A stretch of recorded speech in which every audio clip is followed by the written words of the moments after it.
Hello friends, मैं अभय श्रीवास्तव। आप सभी का मेरे चैनल एम विद अभय पर स्वागत है। The preamble of Indian constitution के मैंने 32 क्वेश्चन ऑब्जेक्टिव टाइप अपलोड कर दिए हैं। आज मैं उन्हीं 32 क्वेश्चन को रिवीजन करूंगा, जो कि कंपटीशन पॉइंट ऑफ व्यू से काफी इंपॉर्टेंट हैं, यूपीएससी और यूपीपीसीएस के लिए और अदर कॉम्पिटिटिव एग्जाम के लिए। मैं बता दूं कि प्रीएम्बल के एक भी क्वेश्चन अब आपके छूटने नहीं पाएंगे। और जो प्रीएम्बल में ये 3 वर्ड्स जोड़े गए, मैंने preamble socialist, secular and integrity, ये 42वें संविधान संशोधन द्वारा 1976 में जोड़े गए थे। ये काफी इंपॉर्टेंट है ये तीनों वर्ड, इनको आप याद रखिएगा। मैंने प्रीएम्बल ऑफ इंडियन कॉन्स्टिट्यूशन को इंट्रोड्यूस किया था।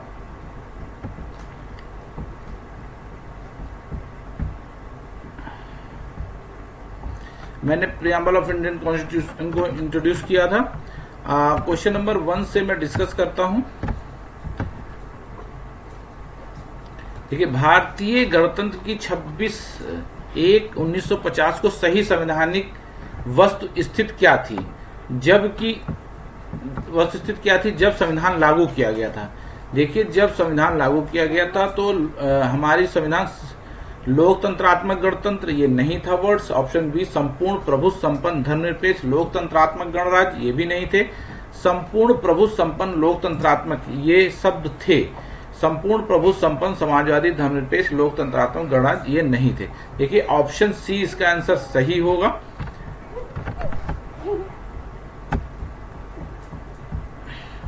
क्वेश्चन नंबर 2, संविधान में हमारे राष्ट्र का उल्लेख किस नाम से किया गया? देखिए, हमारे संविधान में राष्ट्र का उल्लेख ऑप्शन ए, भारत तथा इंडिया के नाम से किया गया है। ऑप्शन ए सही होगा इसका आंसर। संविधान की प्रस्तावना के सिलसिले में निम्नलिखित में कौन सा क्रम सही है? देखिए, सबसे ये आप जब प्रीएम्बल पढ़ेंगे तभी आपको ये क्रम याद रहेगा। वैसे मैं बताता चलूं कि ऑप्शन डी, सार्वभौम सत्ता संपन्न समाजवादी धर्मनिरपेक्ष जनवादी गणतंत्र। देखिए, यहाँ पे ये जनवादी जो शब्द है, ये कहीं कहीं लोकतंत्र मिलेगा, कहीं कहीं ये जनवादी मिलेगा। ठीक है, तो ये ऑप्शन डी इसका आंसर सही होगा। जब आप प्रीएम्बल बार बार पढ़ेंगे और रिवीजन करते रहेंगे तभी इस तरह के शब्द याद होंगे। ये क्वेश्चन, ये यूपीएससी में आया हुआ क्वेश्चन है, ये कॉन्सेप्ट बेस्ड क्वेश्चन होता है, इसके लिए आपको प्रीएम्बल याद होना चाहिए। निम्नलिखित में से निम्न शब्दों पर विचार करें। समाजवादी, प्रजातांत्रिक, सार्वभौमिक, धर्मनिरपेक्ष, सही शब्दों का विचारानुसार क्रम दीजिए। देखिए, इसमें ये दिया है, शब्द वर्ड्स दिए हैं और इन वर्ड्स को ध्यान में रखना है कि कौन से शब्द प्रीएम्बल में सीक्वेंस से आए हैं। देखिए, इसमें जो ऑप्शन सी है, ये सार्वभौमिक पहले वर्ड आया है, फिर समाजवादी वर्ड आया है, फिर धर्मनिरपेक्ष शब्द आया है, फिर बी प्रजातांत्रिक शब्द आया। ऑप्शन ए इसका आंसर सही होगा। निम्नलिखित शब्दों में से कौन से शब्द 42वें संवैधानिक संशोधन द्वारा प्रस्तावना में जोड़े गए हैं? देखिए, समाजवाद और पंथ निरपेक्ष, ऑप्शन 1 और 3 ये शब्द जोड़े गए हैं। ये ऑप्शन बी सही इसका आंसर होगा। मैं बता दूं, ग्राम स्वराज और संपूर्ण प्रभु संपन्न ये शब्द जोड़े नहीं गए हैं।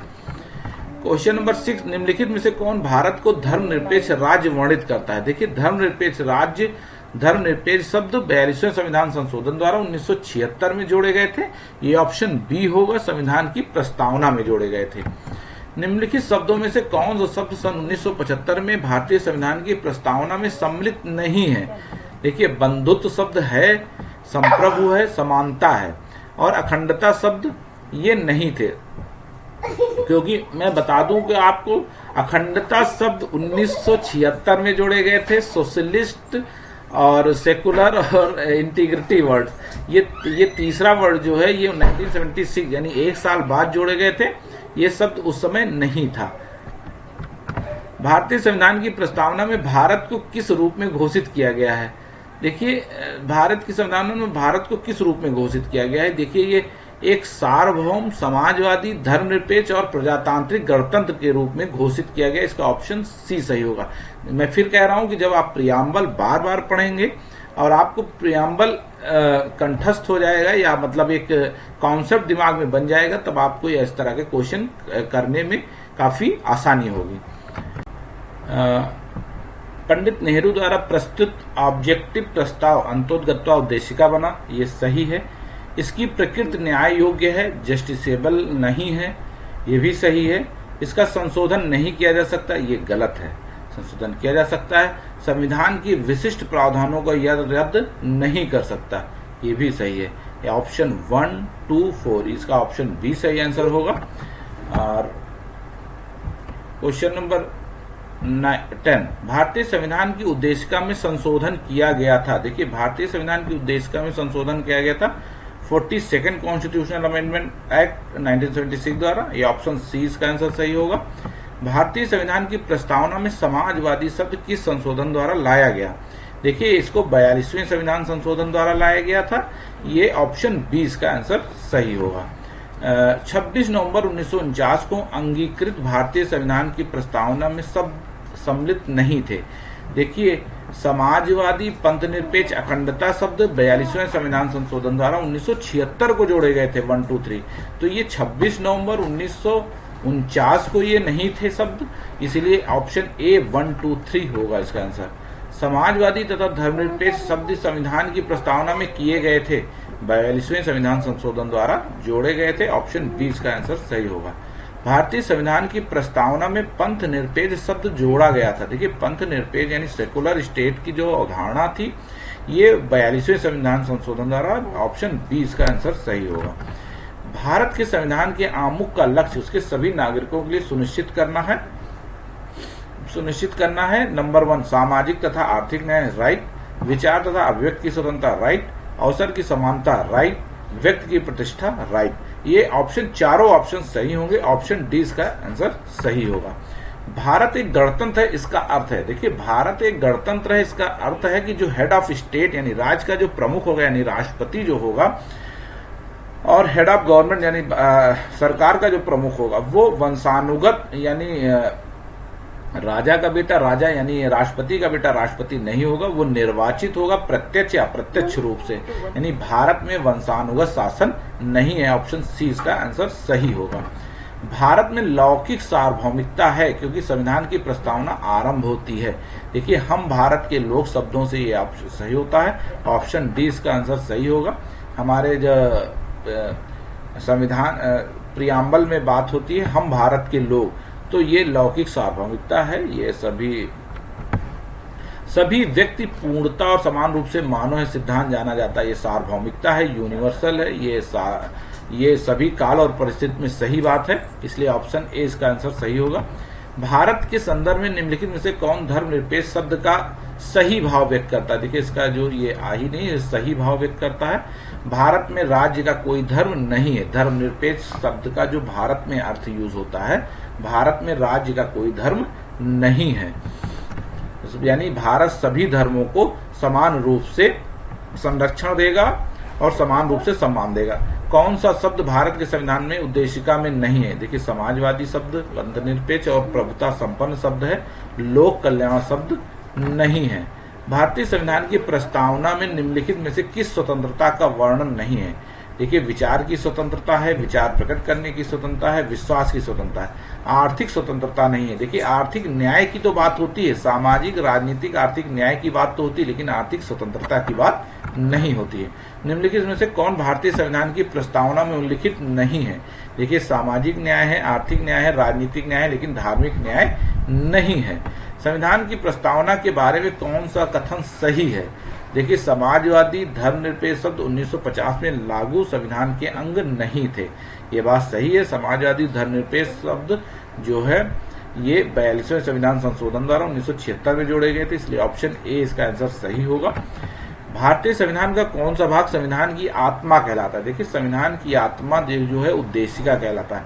मैं यहाँ एक शब्द और जोड़ता चलूं कि डॉक्टर भीमराव अम्बेडकर के शब्दों में अगर पूछा जाए कि संविधान की आत्मा किसे कहते हैं, तो संविधान की आत्मा आर्टिकल 32 को कहते हैं, ठीक है, कॉन्स्टिट्यूशनल रेमेडीज को।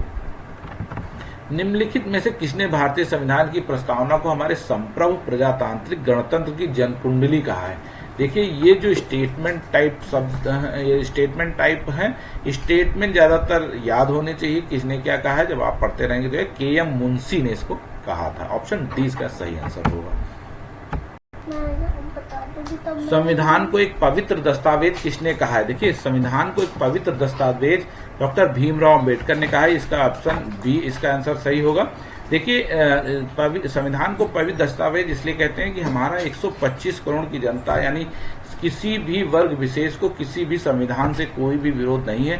संविधान का सभी समाज के लोगों का आस्था है संविधान में, और इसीलिए डॉक्टर भीमराव अंबेडकर ने इसको पवित्र दस्तावेज कहा है। क्वेश्चन नंबर 27, निम्नलिखित में से किस वाद में उच्चतम न्यायालय ने धारणा प्रस्तुत की कि उद्देश्य का संविधान का भाग है?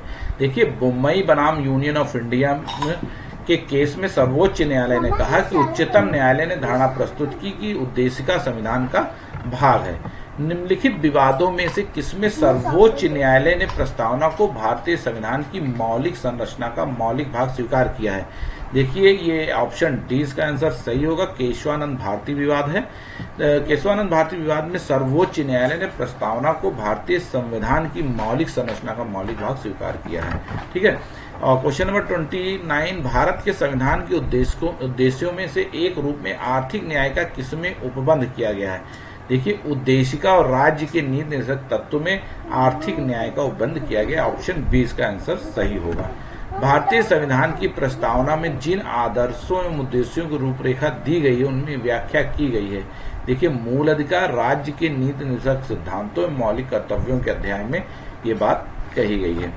निम्नलिखित में से कौन एक भारतीय संविधान के उद्देश्यों को प्रतिबिंबित करता है? देखिए, संविधान की प्रस्तावना जो है वो उद्देश्यों को प्रतिबिंबित करता है। इनमें से कौन सही थे? निम्नलिखित में से कौन सही है?